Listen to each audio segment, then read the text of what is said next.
வணக்கம். Dynamic brain school மூலம் மறுபடியும் உங்களை சந்திப்பதில் பெருமைப்படுகிறேன், சந்தோஷப்படுகிறேன்.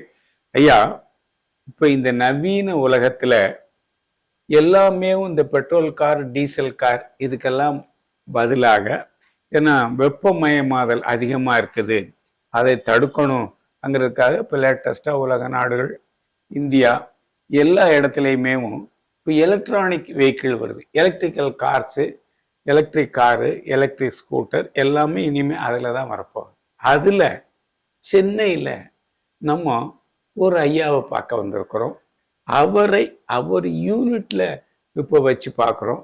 அவர் என்ன செய்கிறாரு, இந்த எலக்ட்ரிக்கல் சார்ஜர் அவங்க செய்கிறாங்க, வண்டிகளுக்கு பூரா அந்த செஞ்சு கொடுக்குறாங்க. எலக்ட்ரிக்கல் வெஹிக்கிள்ஸுக்கு, எலக்ட்ரிக்கல் ஸ்கூட்டர்ஸு, இது மாதிரி எலக்ட்ரிக்கல் காரு, ஸ்கூட்டரு இது சம்பந்தமான சகலத்துக்கும் அவங்க அந்த சார்ஜர் செஞ்சு விற்கிறாங்க. அதில் அவருக்கு என்ன ஆர்வம் வந்தது, ஏன் இதில் இன்வால்வ் ஆனாருங்கிற முழு விஷயங்களையும் அவரை இப்போ நம்ம பார்க்க வந்திருக்கிறோம். ஐயா பேர் நரேஷ்குமார். அவர் அவர் இடத்துல இப்போ பார்க்க வந்திருக்கோம். அவர் அந்த ஹெலிஸ் இவிசி சொல்யூஷன்ஸ் பிரைவேட் லிமிடெட்னுடைய ஃபவுண்டர் அண்ட் சிஇஓ. அவருடைய அனுபவங்கள், அவர் இதனுடைய தாக்கம் என்னங்கிறத இப்போ பார்க்க வந்திருக்கோம். ஐயா வணக்கம். ஐயா வணக்கம். ஐயா ஐயா, இந்த நவீன உலகத்துல எலக்ட்ரிக்கல் கார்களுக்கு இந்த சார்ஜர் செய்யணும்ங்கிற எண்ணம் ஏன் வந்தது? உங்களுடைய இந்த குறிக்கோளுக்கு, இந்த இலக்குக்கு என்ன காரணம் சொல்லுங்க ஐயா. காரணம் சொல்ற அளவுக்கு பெரிய பின்னாடி ஸ்டோரிலாம் என்கிட்ட எதுவும் இல்லை. அந்த நேரத்துல அதாவது எங்க இலியோஸ்ன்ற நிறுவனம் ஹாங்காங் மையமா கொண்டது. இந்த நிறுவனம் 16 கண்ட்ரில எங்களோட வியாபாரம் பண்ணிட்டு இருக்கோம். இந்த ஹீலியோஸ்ங்கிற நிறுவனம் 16 கண்ட்ரில வியாபாரம் நடக்குது. ஆமா, எங்களோட மெயின் வியாபாரம் பார்த்தீங்கன்னா வெல்த் மேனேஜ்மெண்ட். இருக்கிறவங்க பெரிய பெரிய முதலாளிகளோட பணத்தை நான் ஹேண்டில் பண்ணது. அது வெல்த் லோன் சர்வீஸ் பண்ணதான் சரி, இல்லை மியூச்சுவல் ஃபண்ட்ல பண்ணதான் சரி, இன்சூரன்ஸ்ல பண்ணது, இன்வெஸ்ட்மெண்ட் எங்க பண்ணலாம் சொல்லி இந்த மாதிரி அட்வைஸ் பண்ற கம்பெனி எங்களுக்கு ஹாங்காங்ல இருக்கு. அதான் உங்களுடைய தலைமை அலுவலகம் ஹாங்காங்ல இருக்கு. இந்த கம்பெனியினுடைய ஃபவுண்டர் அண்ட் சிஇஓ நீங்க தான்? இல்ல, அந்த கம்பெனியோட ஃபவுண்டர் அண்ட் சிஇஓ சுக்கி சாங் அப்படின்ட்டு சைனால இருக்காரு. அவர் ஒரு சைனீஸ். நான் எப்படி ஃபவுண்டர் ஆனேன் அப்படின்றத இப்ப நான் சொல்றேன். சரி. எங்க 16 கண்ட்ரில இந்த ஹீலியோஸ்ங்கிற கம்பெனி 16 கண்ட்ரில இருக்குது. 16 கண்ட்ரில அந்த ஹீலியோஸ் நிறுவனத்துல தமிழ்நாட்டில் உள்ள நிறுவனத்துக்கு நீங்க ஃபவுண்டர் அண்ட் சிஇஓ. ஆமா ஆமா, ரைட். இப்போ உங்களுக்கு இந்த எலக்ட்ரிக்கல் சார்ஜிங் ஸ்டேஷன் இது செஞ்சு இது விற்கணும்ங்கிற ஆர்வம் எப்படி வந்தது? ஒரு வருஷமும் எங்க 16 கண்ட்ரில இருந்து எல்லா main head of the department எல்லாருமே எங்க ஹாங்காங்லயோ இல்லை நியர்பை கண்ட்ரிலயோ ஆனுவல் மீட்டிங்காக ஒண்ணு கூடுவோம். அப்படி ஒரு வாட்டி ஒண்ணு கூடும் போது நாங்க என்ன பண்ணோம்னா, ஒரு கண்ட்ரில இருந்து வருங்காலத்துல என்ன வியாபாரம் பண்ணா நல்லா இருக்கும் அப்படின்ற ஒரு ப்ரொபோசலை எங்க மீட்டிங்ல கொடுப்போம். அந்த டைம்ல 2022 மீட்டிங்க்கு நான் போகும்போது இந்தியாவில் நான் என்ன பண்ணிருந்தேன்னா, என்னோட ஓன் யூஸ்க்காக ஒரு இவி கார் நான் யூஸ் பண்ணிட்டு இருந்தேன்.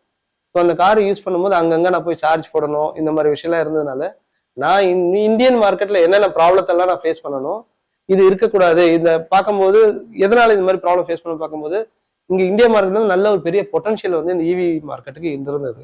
ஸோ அதே ஒரு ப்ரொபோசலா என்னோட ஆனுவல் மீட்டிங்ல கொடுத்தேன். நான் கொடுத்தோடனே எங்களோட கம்பெனியும் அதுல ரொம்ப இன்ட்ரெஸ்ட் காட்டி, நீங்க பண்ணுங்க, இந்தியாவில் இந்த பிசினஸை பண்ணுங்கன்னு சொல்லி எங்களுக்கு 2022 ஒப்புதல் கொடுத்தாங்க. ஸோ அதை பேஸ் பண்ணி 2022 இந்த கம்பெனி இவிசிக்கு ஃபவுண்டரா அண்ட் சிஓ நான் இந்த கம்பெனி இந்தியாவில் ஆரம்பிச்சேன். இன்னையோட 2 வருஷம் கம்ப்ளீட் ஆயிடுச்சு. 2022 கம்ப்ளீட் ஆகல, 1.5 இயர் கம்ப்ளீட் ஆயிருக்கு. ஸோ இந்த 1.5 இயர்ல இந்த சார்ஜருக்கு என்னெல்லாம் தேவையோ, இந்தியன் மார்க்கெட்ல என்னெல்லாம் அப்டக்கல்ஸ் இருக்கோ அது எல்லாத்தையும் எப்படி ஓவர் கம் பண்ணலாம் அப்படின்ற ஒரு டெக்னாலஜி சைட்ல மட்டுமே டெவலப் பண்ணி ஒரு முழு ப்ராடக்டா ரெடி பண்ணி கையில வச்சிருக்கோம் மார்க்கெட் கொடுக்கறதுக்காக. ஐயா, நீங்க ஒரு எலக்ட்ரிக் கார் வாங்கினீங்க, அதை ஓட்டிட்டு போகும்போது பல சிரமங்கள் வந்தது. இவ்வளவு தூரத்துக்கு ஒரு தடவை சார்ஜிங் ஸ்டேஷன் இல்லை. அந்த கஷ்டங்களை எல்லாம் அனுபவிச்சு சொந்தத்துல உணர்ந்து புரிஞ்சு மற்றவங்களுக்கு இந்த மாதிரி எல்லாம் ஆகக்கூடாது, இனிமே எலக்ட்ரிக் கார் வாங்குறவங்களுக்கு எல்லா ஃபெசிலிட்டிஸும் இருக்கணும், இத்தனை கிலோமீட்டருக்கு ஒரு தடவை சார்ஜிங் ஸ்டேஷன் வைக்கணும், வச்சா கார் நிறைய விற்கும், எதிர்காலத்துல இந்த வெப்பமண்டலம் குறையிறதுக்கு உண்டான யோசனைகள்னு உங்க மனசுல தோணி இந்த சார்ஜரை புதுசா டிசைன் பண்ணியிருக்கிறீங்க. உங்க கார் வாங்கி அதை சார்ஜ் பண்ண முடியாம பட்ட கஷ்டத்துல இது நீங்க நடைமுறைக்கு கொண்டுட்டு வந்திருக்கிறீங்க. நடைமுறை கொண்டு வந்திருக்கேன் ஐயா. இந்த சார்ஜர்ல எத்தனை வகை இருக்குது விவரமா சொல்லுங்க ஐயா. இந்த சார்ஜரை பொறுத்த வரைக்கும் டெக்னிக்கலா சொல்லணும் அப்படின்னா 3 வகையான சார்ஜர் இருக்குங்க. ஒன்னு வந்து டைப் 1, டைப் 2, டைப் 3ன்னு சொல்றாங்க. Type 1, type 2, type 3. டைப் 1க்கு வித்தியாசம் சொல்லுங்க. டைப் 1 என்னன்னு பாத்தீங்கன்னா ஏசில நம்ம நார்மலா வீட்டுல இருக்க கரண்ட் வழியா சார்ஜ் பண்ணக்கூடிய சார்ஜர் அது. அது வந்து பாத்தீங்கன்னா ஸ்லோ சார்ஜர். அதோட அதிகபட்ச திறனே பாத்தீங்கன்னா 3.3 கிலோவாட் தான் அதோட அதிகபட்ச திறன். சரி. 3.3க்கு மேல அப் டு 7 கிலோவாட் வரைக்கும், 22 கிலோவாட் வரைக்கும் பாத்தீங்கன்னா டைப் 2 ஏசி ஃபாஸ்ட் சார்ஜிங் அப்படின்னு சொல்லுவாங்க. டைப் 1 3.3 கிலோவாட் வரைக்கும் தான் சார்ஜ் பண்ணலாம் வீடுகள்ல. அது டைப் 1. டைப் 2 வந்து 3.3 டு 22 கிலோவாட் 22 கிலோவாட் வரைக்கும் டைப் 2ல சார்ஜ் பண்றீங்க. அது வீட்டுக்கான சார்ஜர். அது வீட்டுக்கான சார்ஜர் தான். ஆனா ஏசி கரண்ட்ல ஒர்க் ஆகக்கூடிய. சரி. அடுத்தது டைப் 3ன்றது DC fast charger. DC fast charger. இது எல்லாம் எங்க பயன்படுத்தலாம்? இது 24 கிலோவாட்ல இருந்து 240 இப்போதைக்கு 320 வரைக்கும் வந்துடுச்சு. இதெல்லாம் பாத்தீங்கன்னா இந்த பப்ளிக் பெட்ரோல் பங்க் மாதிரி அங்க பப்ளிக் சார்ஜிங் ஸ்டேஷனா இந்த டிசி ஃபாஸ்ட் சார்ஜர் யூஸ் பண்ணலாம் கமர்ஷியல் பர்பஸ். 24 கிலோவாட்ல இருந்து 320 கிலோவாட் வரைக்கும் இதை பயன்படுத்தலாம். ஆமா, இதோட இந்த பெரிய சார்ஜர் கமர்ஷியலுக்கு பயன்படுத்துறீங்களே, இதை யூஸ் படுத்தும் போது இந்த சார்ஜர் வாங்கி உங்ககிட்ட ஒருத்தர் புதுசா சார்ஜிங் ஸ்டேஷன் வைக்கிறாங்கன்னா அதுல கவர்மெண்ட்ல எதுவும் சட்டதிட்டங்கள் இருக்கா?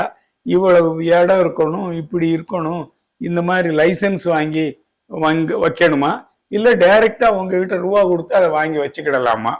இந்த பப்ளிக் சார்ஜிங் ஸ்டேஷனை பொறுத்த வரைக்கும் கவர்மெண்ட்ல இருந்து எந்த ஒரு லைசன்ஸும் வாங்க வேண்டிய அவசியம் இல்லை. சரி. இதுக்காக நம்ம தமிழ்நாடு அரசு இந்திய அரசே வந்து ஒரு தனியா இதுக்காக கன்ஸ்ட்ரக்ஷன்ல எலக்ட்ரிசிட்டி இது கொடுக்குறாங்க, சர்வீஸ் கொடுக்குறாங்க. ஸோ அந்த சர்வீஸ் எடுத்தோம்னா நம்மளுக்கு போதுமானது. அதே மாதிரி இதுக்கு வந்து நிலம் வந்து இவ்வளவுதான் வேணும் அப்படின்ற வரமுறையெல்லாம் இல்லை. நம்ம ஒரு சார்ஜிங் ஸ்டேஷன்ல மினிமம் ஒரு காருக்கான சார்ஜிங் செட்டப் பண்ணுவோம். அப்படி பண்ணும்போது அதிகபட்சம் நமக்கு 70 ஸ்கொயர் ஃபீட் இருந்தாலே போதும். 70 ஸ்கொயர் ஃபீட் ஒரு சார்ஜருக்கு போதும். ஒரு சார்ஜர். இந்த மாதிரி ஒரு சார்ஜர்னுடைய விலை எவ்வளவு ஆகுது? ஒரு சார்ஜரோட விலை வந்து இன்னைக்கு நிலைமைக்கு ஒரு சார்ஜிங் ஸ்டேஷன் ஃபுல் செட்டப் பண்றதுக்கு வந்து 9.7 lakhs ஆகுது. 9.7 10 லட்சம் ரூபாய் ஆகுது. இந்த 10 லட்சம் ரூபாய் செலவு பண்ணி ஒருத்தர் சார்ஜிங் ஸ்டேஷன் போட்டாருன்னா ஒரே ஒரு காருக்கு மட்டும் பண்ணலாம். 70 ஸ்கொயர் ஃபீட் இருந்தா போதும். 70 ஸ்கொயர் ஃபீட் இருந்தா போதும். பட் நாங்க பிற்காலத்தை யோசனை பண்ணி நாங்க ஒரு 150 ஸ்கொயர் ஃபீட். சரி, 150 ஸ்கொயர் ஃபீட் இருந்தா நல்லதுன்னு நினைக்கிறோம். இந்த 10 லட்சம் ரூபாய் செலவு பண்ணி உங்ககிட்ட ஒரு சார்ஜர் வாங்கி ஒருத்தர் வீட்லயோ ஒரு பப்ளிக்கோ வைக்கிறாரு. அவருக்கு கவர்மெண்ட்ல இருந்து சப்சிடி கொடுக்குறாங்களா? கவர்மெண்ட் வந்து சப்சிடின்ற விஷயத்த பேசியிருக்காங்க. பட் ஆனா இன்னும் முழுசா வந்து அந்த கவர்மெண்டோட சப்சிடி எப்படி அவைல் பண்றது, எப்படி அதை ப்ராசஸ் பண்றது, இன்னும் முழு திட்டங்கள் வந்து கவர்மெண்ட்ல இருந்து இன்னும் வரல. அந்த கரண்ட் எடுக்கிறதுல எதுவும் கன்செஷன் இருக்கா? நம்ம தமிழ்நாடு அரசை பொறுத்த வரைக்கும் டாரிஃப் 7 அப்படின்னு தனியாவே இது கொடுத்துருக்காங்க. மற்ற கமர்ஷியல் டாரிஃப் எல்லாம் கம்பேர் பண்ணும்போது இதோட டிமாண்ட் சார்ஜஸும் சரி, நம்ம எலக்ட்ரிசிட்டி கட்ட வேண்டிய சார்ஜஸும் சரி கொஞ்சம் கணிசமாவே இருக்கு. ஓகே, அந்த கமர்ஷியல் சார்ஜை விட இதுக்கு கொஞ்சம் கம்மி. ஆமா, சார்ஜ் எலக்ட்ரிக் சார்ஜிங் ஸ்டேஷன் போட்டோம்னா அது கம்மியா வாங்கி போட்டுக்கலாம். கம்மியா அந்த டாரிஃப் கொடுக்கலாம். ஒரு காருக்கு சார்ஜ் பண்ற சிஸ்டமும் இருக்குது, 2 கார் சார்ஜ் பண்ற சிஸ்டமும் இருக்குது, 3 கார் சார்ஜ் பண்ற சிஸ்டம் இருக்குது. அந்த விலையை பொறுத்து இருக்குது. இப்போ உங்க கம்பெனியில இந்த எலியாஸ் இந்த கம்பெனியில மெட்ராஸ்ல வச்சிருக்கிறீங்க. இங்க இருந்து செஞ்சு எந்தெந்த நாட்டுக்கெல்லாம் அனுப்புறீங்க? தற்சமயம் இது வரைக்கும் நாங்க எந்த வெளிநாட்டுக்கும் அனுப்பல. சரி, வெளிநாட்டுக்காரங்க ஏதாச்சும் உங்க கூட ஒரு ஒப்பந்தத்துக்கு வர்றாங்கன்னா நீங்க அதுக்கு ரெடியா இருக்கிறீங்களா? நாங்க ரெடியா இருக்கோம். இப்பதான் சமீபத்துல வந்து துபாயில இருந்து ஒருத்தர் வந்திருக்காங்க. அவங்களுக்காக ஒரு சாம்பிள் யூனிட் பண்ணி கொடுத்துருக்கோம். சரி. சோ அது சாம்பிள் யூனிட் அவங்க அக்செப்ட் பண்ணிட்டாங்கன்னா ஃபர்தரா நாங்க ஒவ்வொரு கண்ட்ரிக்கா நாங்க வந்து இந்த விஷயத்தை வந்து இம்ப்ளிமெண்ட் பண்றது ரெடியா இருக்கோம். ரைட்டியா? இப்ப துபாயில இருந்து ஒருத்தர் சாம்பிள் யூனிட் கேட்டிருக்காரு, அவங்களுக்கு செஞ்சு கொடுத்துட்டீங்க. அதே துபாயில இருந்து இன்னொருத்தர் கேட்கிறாரு, அவங்களுக்கு சப்ளை பண்ண முடியுமா? இல்ல அந்த துபாய் ஃபுல்லா ஒரே ஒருத்தர் தானா? அந்த மாதிரி எங்களுக்குள்ள இன்னும் அந்த ஒப்புதல் அரேஞ்ச்மெண்ட்ஸ் எல்லாம் நாங்க எதுவும் பண்ணல. சரி. சோ எங்களுக்கு கஸ்டமர் எங்க இருந்தாலும் கஸ்டமர் சாட்டிஸ்பாக்சன் இஸ் இம்பார்ட்டன்ட். சரி. சோ ஒருத்தர் வந்து அக்ரிமெண்ட் போட்டு நான் மட்டும் தான் எக்ஸ்க்ளூசிவா துபாயில பண்ண போறோம்னு ஒரு MOU சைன் பண்ணோம், நாங்க அதை ஃபாலோ பண்ணி தான் ஆகணும். சரியா? இப்ப துபாயில சொல்றீங்க இல்லையா, அவர் வந்து உங்ககிட்ட சார்ஜர் வாங்கி நிறைய அங்க விற்கணும்னு நினைக்கிறாரா, அவர் பர்சனல் யூஸுக்கு வாங்கியிருக்காரா? இல்ல நம்ம அவங்களுக்கு துபாய்க்கு நாங்க செஞ்சு கொடுத்தது ஒரு ஸ்பெஷல் எக்யூப்மெண்ட். அது இது வரைக்கும் யாரும் பண்ணிருக்காங்க. சரி. பட் நாங்க செஞ்சிருக்க டெக்னாலஜி இன்ஃபர்மேஷன்ஸ் வந்து வேற யாரும் பண்ணல. அது சொல்லணும்னா உலகத்திலே நாங்க தான் ஃபர்ஸ்டா இருக்கோம். சந்தோஷம். இப்போ உங்ககிட்ட ஏன் கேட்கிறேன்னா, இப்போ அமெரிக்காவில் நான் போய் ஒருத்தர் பேட்டி எடுத்தேன். உலக நாடுகள் நிறைய நான் அடிக்கடி போயிட்டு இருக்கிறேன். அவர் வந்து இந்த கேக் செய்யற மிஷின் அவர் தான் ஃபர்ஸ்ட் கண்டுபிடிச்சாரு. வேற நிறைய ரோபோ எல்லாம் இருக்குது வேற ஒவ்வொரு வேலையை கண்டுபிடிக்கிறதுக்கு. ஆனா ரோபோ கேக்கு செய்யறதை கண்டுபிடிச்சு 27 செகண்ட்ல ஒரு கேக்கு உண்டான ஜாமான்களை கொண்டு போய் அதை வச்சு கேக்காக்கி வெளியே கொண்டு வந்துடுறது. அதே மாதிரி இந்த லேட்டஸ்ட் டெக்னாலஜில உலகத்திலே முதல் முறையாக கண்டுபிடிச்ச ஒரே ஒருத்தர் நீங்க தான். அதுக்கு ஒரு இந்தியன் ஒரு தமிழன் அங்கிறத டைனமிக் பிரெயின் ஸ்கூல் சார்பாக வாழ்த்துக்கள் தெரிவித்துக் கொள்கிறேன். நன்றியா. நான் தான் முதல் முறையா பண்ணிருக்கேன்றதுக்கு எனக்கு அத்தன்டிசிட்டியா எனக்கு எதுவும் தெரியல.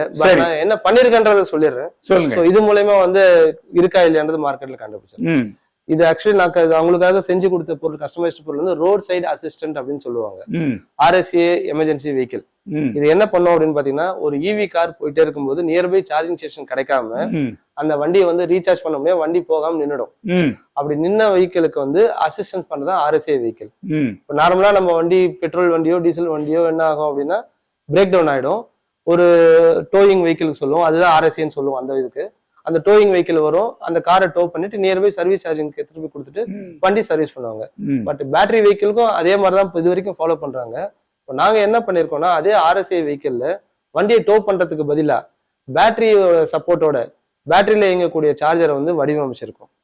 இந்த பேட்டரியில இருந்து இயங்கக்கூடிய இந்த சார்ஜர் என்ன பண்ணணும்னா, அந்த பிரேக் டவுன் ஆனவோ இல்ல வோல்டேஜ் கம்மியா இருக்க பேட்டரி கெப்பாசிட்டி கம்மியா இருக்க காருக்கோ போய் சார்ஜ் பண்ணிட்டு அந்த காரை அங்கிருந்து நாங்க அனுப்பிச்சு விட்டுருக்கோம். டோ பண்ணி கொண்டுட்டு வராம அங்கேயே சார்ஜிங் பண்ணி கொடுத்து அப்படியே அனுப்பிச்சுட்டோம். இதனால பாத்தீங்க அப்படின்னா அந்த காரோட மேனுஃபேக்சருக்கும் சரி அந்த கார் ஓனருக்கும் சரி நேரம் மிச்சமாவது, பணம் மிச்சமாவது, எல்லா விஷயமும் மிச்சம் பண்ணி தரும். இதுக்கப்புறம் ரெண்டாவது விஷயம் என்னன்னு பாத்தீங்கன்னா, இதே மாதிரி பொருள் வந்து மார்க்கெட்ல நிறைய அவைலபிளா இருக்கு. அது என்ன பண்ணோம்னா, அந்த RSA வெஹிக்கிள் ஒரு பிரின்சிபல் பிளேஸ்ல இருக்கும். அந்த பிரின்சிபல் பிளேஸ் வந்து நம்ம எமர்ஜென்சி பிளேஸுக்கு வரணும். அது வந்துட்டு அந்த காரை சார்ஜ் பண்ணிட்டு ரிட்டர்ன் வந்து அது பிரின்சிபல் பிளேஸ் போனா மட்டும்தான் அடுத்த காருக்கு சப்போர்ட் பண்ண முடியும். பட் நாங்க இங்க என்ன பண்ணிருக்கோம்னா, அது ரிட்டர்ன் பிரின்சிபல் பிளேஸ்க்கு போகாமலே பக்கத்துல வேற ஏதாச்சும் இருக்க EV சார்ஜிங் ஸ்டேஷன் இருந்ததுன்னா அங்க போயிட்டு எங்களோட பேட்டரி பேக்கை வந்து நாங்க ரீசார்ஜ் பண்ணிக்கலாம். ஸோ இந்த ஒரு விஷயத்த தான் நாங்க வந்து இந்த விஷயத்துல வந்து இம்ப்ளிமெண்ட் பண்ணிருக்கோம். இது வந்து இது வரைக்கும் யாரும் பண்ணல, இந்தியன் ஸ்டாண்டர்டுக்கு பண்ணல. ரைட், நல்லது. இப்போ நம்ம ஏதோ கார்ல போயிட்டு இருக்கிறோம், பெட்ரோல் பங்க் 20 கிலோமீட்டர் 30 கிலோமீட்டர் இருக்குது, பெட்ரோல் தீர்ந்து போச்சு, டீசல் தீர்ந்து போச்சுன்னா யாரையாச்சும் சொல்லி ஒரு பெட்ரோல் கேன்ல பெட்ரோலோ டீசலோ வாங்கி அந்த ஊத்தி ஸ்டார்ட் பண்றதுக்கு பதில் உங்க அந்த இந்த ஸ்டேஷனை சார்ஜிங் ஸ்டேஷனை ரெடியா வச்சிருக்கிறீங்க. ஒரு வண்டி இழுத்துட்டு போய் சார்ஜ் பண்ணி கொடுக்கறது, இது ஒரு நல்ல சிஸ்டம், பாராட்டத்தக்கது. நல்ல உலக லெவலுக்கு நல்லா செய்யுங்க. ஆனா இந்தியா லெவலுக்கு இன்னும் இது செய்யல. இல்ல, இந்தியால ஒரு சில பேர் வச்சிருக்காங்க, நார்த் சைட்ல எல்லாம் டெல்லி சைட்ல எல்லாம் வச்சிருக்காங்க.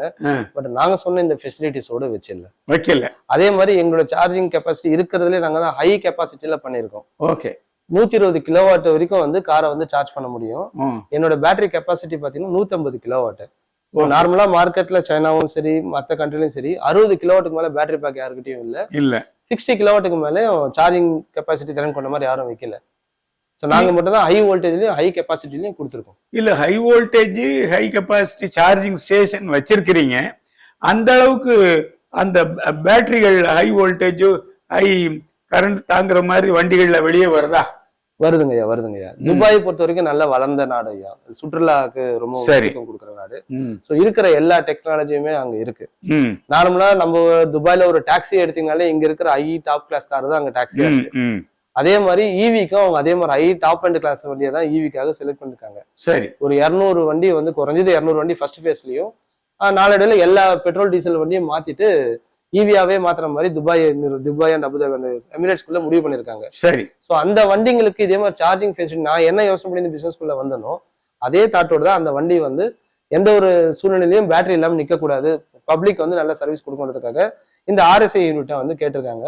அதை நாங்க செஞ்சு கொடுத்துருக்கோம், சாம்பிள் செஞ்சு கொடுத்துருக்கோம். இப்போ ஒரு சாம்பிளா கொடுத்துருக்கீங்க? ஆமா ஐயா. அவர் கூட எந்த MOயும் போடல? இல்ல போட்டிருக்கோம் ஐயா. 100 யூனிட் வேணும், சாம்பிள் ரெடியான ஓகே அவங்க சாட்டிஸ்ஃபை ஆயிட்டாங்கன்னா அடுத்த 100 யூனிட் நாங்க அந்த மாதிரி செஞ்சு கொடுக்கணும். அவருக்கேவும் அவருக்கே செஞ்சு கொடுக்கணும். இல்ல அதை விட துபாயில வேற யாரும் கேட்டாங்கன்னா நீங்க கொடுக்கறதுக்கு ரெடியா இருக்கிறீங்களா? ரெடியா இருக்கும் ஐயா. ரைட். அவர் அப்ஜெக்ட் பண்ண மாட்டாரா? எனக்கு 100 யூனிட் தர்றேன்ட்டு அவங்களுக்கு தந்திருக்கேன்னு அவர் எதுவும் அப்ஜெக்ட் பண்ணுவாரா? அவருக்கு செஞ்சு கொடுத்துருக்கிறது வந்து மார்க்கெட்ல ரெடியா இருக்கிற பொருள் இல்லை, நாங்க செஞ்சு கொடுக்கணும். அவருக்காக தனியா ஸ்பெஷலா டிசைன். ரைட். சோ அதே மாதிரி இன்னொருத்தர் கேட்கும்போது அவருக்காக தான் தனியா செஞ்சு கொடுக்கணும். ஓகே. ஒவ்வொருத்தருடைய சூழ்நிலைக்கு தகுந்தபடி ஒவ்வொரு மாடல்ல செஞ்சு கொடுக்குறீங்க. செஞ்சு கொடுக்கணும். ரைட். வணக்கம், வாழ்த்துக்கள். இப்போ இந்த இந்தியாவுல செஞ்சு கொடுக்கக்கூடிய அந்த சார்ஜிங் ஸ்டேஷன் வந்து குறைஞ்சது 10 லட்சம் ரூபாய் ஆகுமாங்கிறீங்க. 10 லட்சம் ரூபா வந்து அந்த என்டையரா ஒரு பெட்ரோல் பம்ப் மாதிரி ஒரு சார்ஜிங் ஸ்டேஷன் செட்டப் பண்ணி கொடுக்கறதுக்கு 10 லட்சம் ரூபா. 10 லட்சம் ரூபாய் ஆகுமாங்கிறீங்க.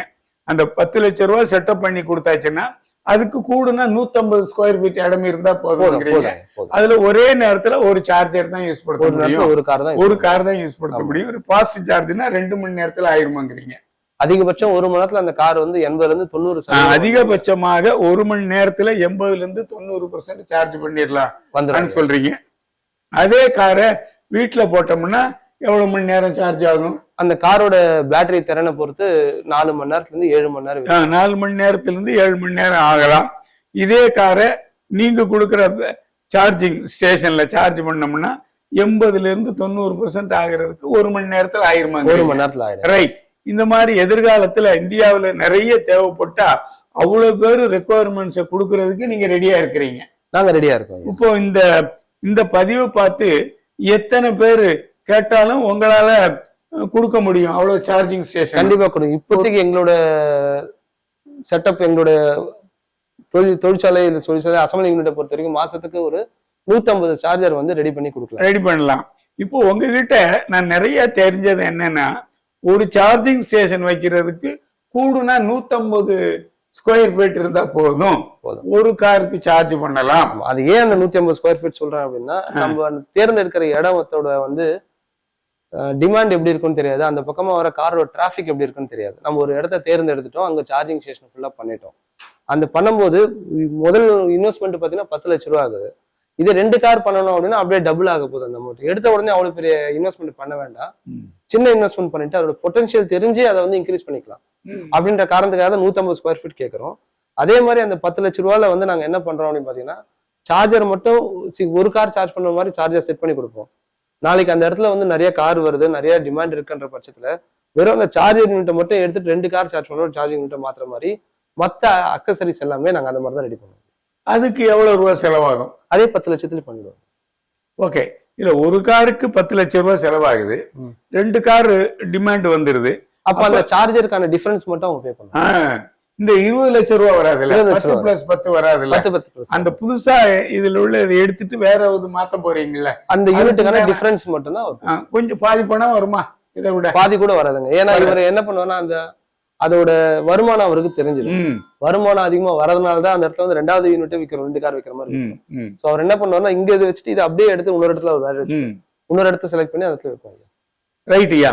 இவ்வளவு இந்த எதிர்காலத்துல இந்த எது அதிகமா சேல்ஸ் ஆகும், எலக்ட்ரானிக் வெஹிக்கிள்ஸ் தான் அதிகமா வரப்போகுது, அதுக்குண்டான சார்ஜரை லேட்டஸ்ட் டெக்னாலஜியோட இவ்வளவு அற்புதமா செஞ்சு மக்களுக்கு பயன்பட மாதிரி இந்த ஹெலியோஸ் கம்பெனியுடைய ஃபவுண்டர் அண்ட் சிஇஓ நரேஷ்குமார் இவ்வளவு நேரம் இவ்வளவு உங்க வேலைகளுக்கு நடுவே இந்த மாதிரி ஒரு அற்புதமா பேட்டி கொடுத்த உங்களுக்கு டைனமிக் பிரெயின் ஸ்கூல் சார்பாக மறுபடியும் நன்றியை தெரிவித்துக் கொள்கிறேன் ஐயா.